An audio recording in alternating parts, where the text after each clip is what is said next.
My dad refused to pay for my college because family rule says youngest child doesn't get education money. I worked my way through school and built real estate empire. Years later he lost his job and couldn't pay mortgage. I bought his house at foreclosure. Now he's my tenant and doesn't know I'm his landlord. My father had a rule. He called it a family tradition. Said his father made it. His grandfather before that. The youngest child does not get college money. The youngest child figures it out alone. I was the youngest child. I figured it out alone. 15 years later my father lost his job. Could not pay his mortgage. Lost his house at foreclosure. I bought it. He has been my tenant for 8 months. Pays rent on time through a property management company. Lives in the house he raised me in. He does not know who owns it. He does not know his landlord is the son he refused to educate. He is about to find out. My name is James. 34 years old. Real estate investor. Own 22 properties across 3 states. Built every single piece of it myself. Starting with nothing. Starting with less than nothing. Starting with a father who looked me in the eye at 17 and told me the family money was for my older brothers and I was on my own. My father is Donald. 61. Worked in manufacturing management for 30 years. Good salary. Comfortable life. 3 sons. 2 of whom went to college on his money. 1 of whom was told the tradition did not cover him. I was the one. My brothers are Kevin and Patrick. 38 and 36. Both college educated on our father's savings. Both working decent jobs. Both completely aware of what happened to me and neither of whom said a single word when it happened. That silence cost them too. Just not as immediately as it cost me. I need to explain the rule. Because from the outside it sounds invented. Like something a person makes up to justify a decision they had already made for other reasons. Maybe it was. I have thought about that for 15 years. The rule as my father explained it came from his own father. The family had limited resources. College was expensive. The older children received the investment because they were first. By the time the youngest arrived the money was gone. So the youngest learned to make their own way. My grandfather apparently framed it as character building. The youngest child becomes the strongest because they have to. Necessity creates resilience. That was the logic. My father believed it completely. Had believed it his entire life. He was the middle child so the rule had not touched him directly. He had passed it to his sons without examining it. Without asking whether it was fair. Without considering what it actually cost the person at the end of the line. When he told me I remember thinking he expected me to nod. To accept it the way you accept weather. Something that simply is. I did not nod. You saved money for Kevin's college. You saved money for Patrick's college. You had 18 years to save for mine. You chose not to. That is not how the tradition works. It is exactly how it works. You made a choice. Every year for 18 years you chose not to include me. That is not tradition. That is a decision. My father looked at me with an expression I had never seen from him before. Something between surprise and the early edge of anger. You will figure it out. That is the point. The youngest always figures it out. And if I do not? You will. He walked away. That was the end of the conversation. That was the sum total of his explanation for why his third son did not deserve the same investment as his first 2. I stood in the kitchen for a long time after he left. Then I went to my room. Opened my laptop. And started researching every scholarship, grant, work-study program, and student loan option available to an 18-year-old with a 3.8 GPA and 0 family financial support. I was not going to not figure it out. I want to be honest about those years because they were not a success story that started easy. I worked 30 hours a week through my entire undergraduate degree. Waited tables Friday and Saturday nights. Stocked shelves at a grocery store Tuesday and Thursday mornings starting at 4 in the morning. Scholarships covered tuition. Loans covered the rest. I graduated with $41,000 in debt and a finance degree and a specific kind of hunger that does not come from missing meals. It comes from watching people have things handed to them that you had to bleed for. Kevin had graduated debt-free. Our father paid everything. Kevin spent his college years in the experience. Studying abroad. Internships. Networking events. Building the kind of resume that opens doors easily. Patrick the same. I graduated knowing how to survive on 4 hours of sleep and cold coffee and the particular motivation of a person who has been told explicitly that they are worth less investment than their siblings. I am not saying my brothers are bad people. They are not bad people. They benefited from a system they did not design and they did not examine it and they did not speak up. That is its own kind of failure. But it is not the same as my father's. My father designed the system. My father looked his youngest son in the face and said the tradition says you do not count. I counted that. My first real estate purchase happened 27 months after graduation. A small duplex. Undervalued. Needed work. I had saved every dollar I could for 2 years while paying down loans aggressively. Put down the minimum. Spent 6 weekends doing repairs myself from tutorials I watched on my phone. Rented both units. Used the income to accelerate loan payoff and save for the next property. Then the next. Then the next after that. I want to be clear that luck was involved. Market timing. A few decisions that could have gone differently. I am not pretending it was pure effort from a standing start. The market was favorable at specific moments and I was positioned to move when it moved. But positioning yourself to move when it moves requires the work first. Requires the savings. Requires the knowledge. Requires the hunger. I had all of those things. My father gave me the hunger whether he meant to or not. By year 5 I had 6 properties. By year 8, 11. By year 12, 22 across 3 states with a management company handling day-to-day operations and a net worth I had not told my family about. I had not told my family about most of it. We were not close. Holiday calls. Occasional texts. The kind of relationship that forms when one person feels like an afterthought and decides to stop pretending otherwise. My father would ask how work was going. I would say fine. He would tell me about Kevin's promotion or Patrick's new house. I would say that is great. We would hang up. He had no idea what I had built. I had made sure of that. I found out about my father's situation the way I found out about most things in my family. From my mother. On a Sunday call. Her voice careful and heavy in the particular way it got when she was about to tell me something she had been holding for a while. Your father lost his job. 3 months ago. The plant restructured. His whole division. Is he looking? He is trying. But 61 in manufacturing management. It is not easy. How long can you cover the mortgage? Silence that answered the question. Mom. We have savings. But the mortgage is significant. If he does not find something in the next few months. How far behind are you? 1 payment. Almost 2. I knew what foreclosure timelines looked like. I had bought properties that came out of them. I knew exactly what was coming if nothing changed. What does he need? He will not accept money from you. You know how he is. I did know how he was. Donald did not take help from his youngest son. That was not how the tradition worked. The youngest figured things out alone. The youngest did not become the one others leaned on. That would require acknowledging that the youngest had built something worth leaning on. Okay, I said. Let me think. I spent 3 days thinking.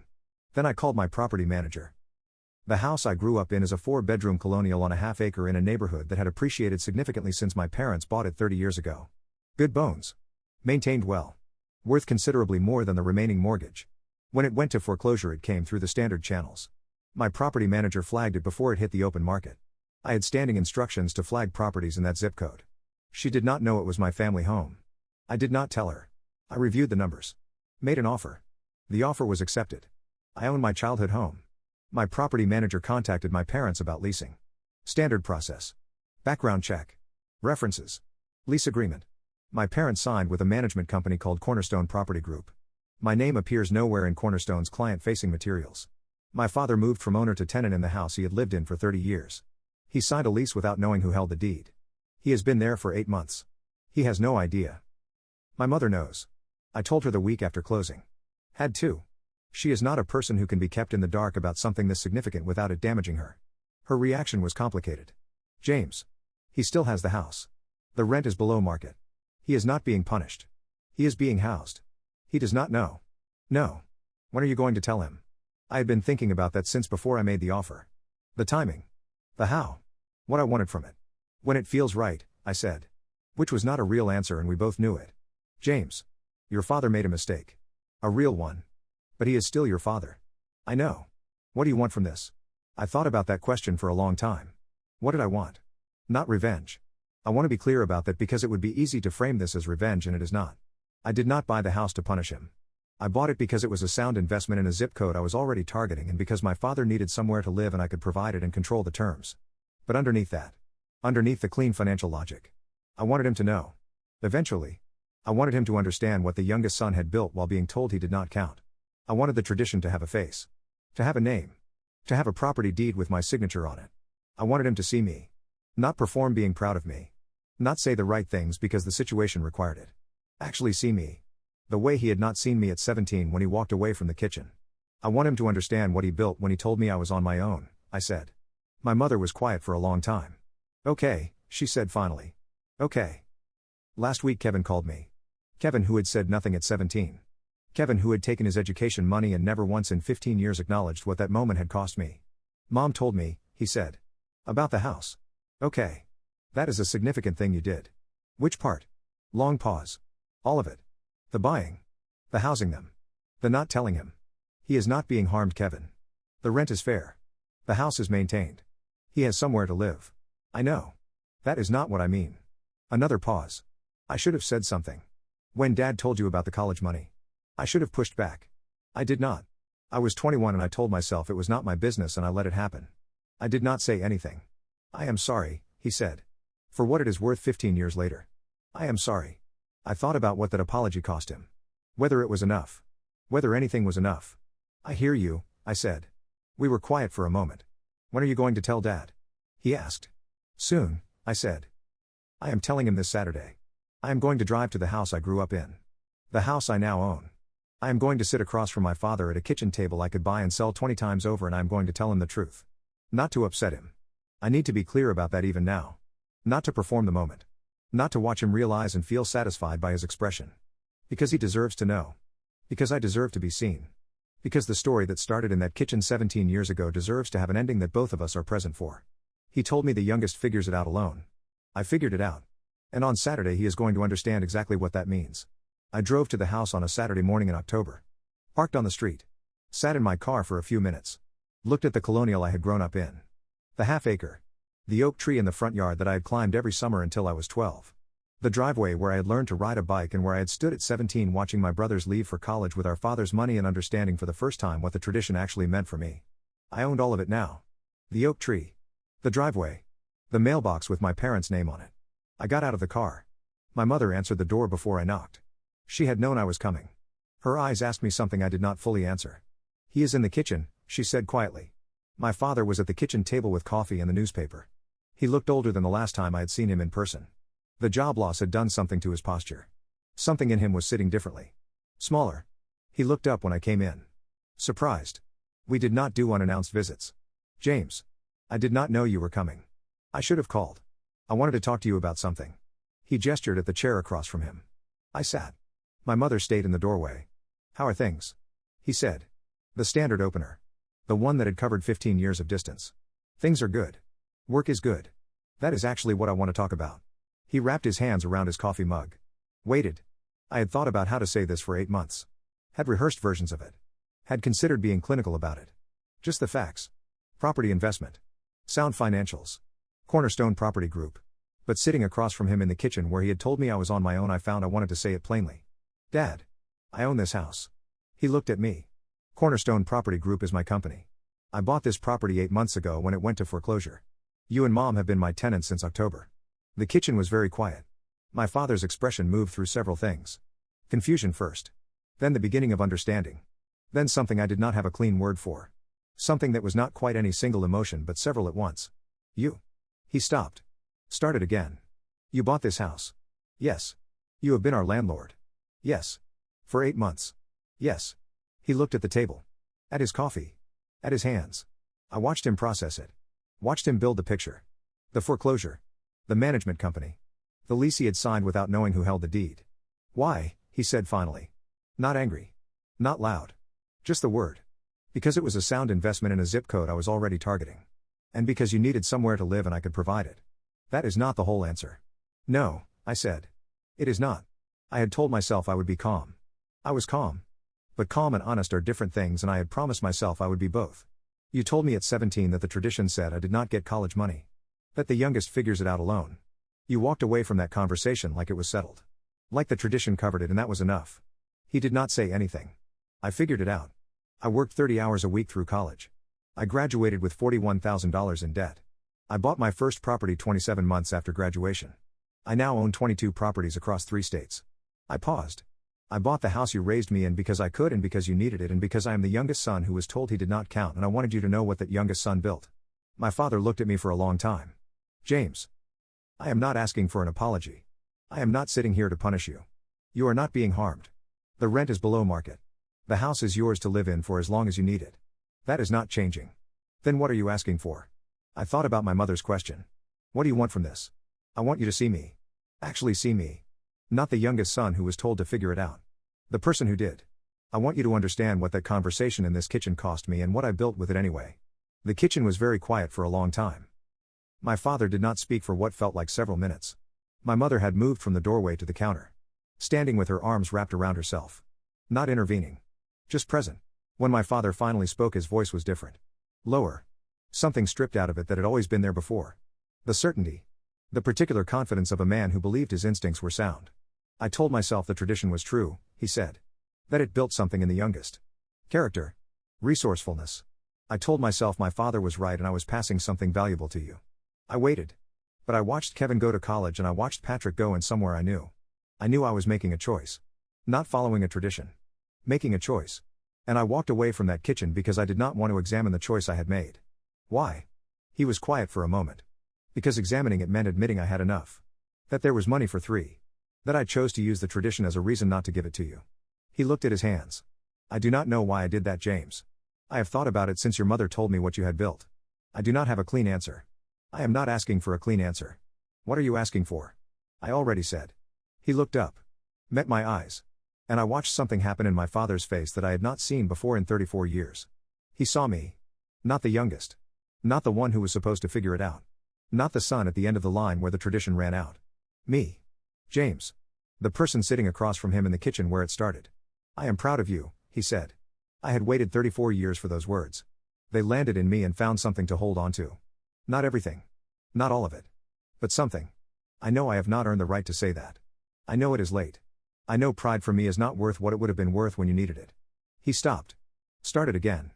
But I am proud of you. What you built. How you built it. The person you became when I gave you no reason to become anything. I nodded once. Did not trust my voice immediately. I am also sorry, he said. For the tradition. For walking away. For 17 years of not examining a choice that I was calling something else. We sat in the kitchen for a while after that. Not talking. Just present in the room where it had started. My mother made coffee. The 3 of us sat at the kitchen table. Talked. Not about the house. Not about the money. Just talked. The way we had not talked in years. Maybe ever. My father asked about the properties. Not performing interest. Actually curious.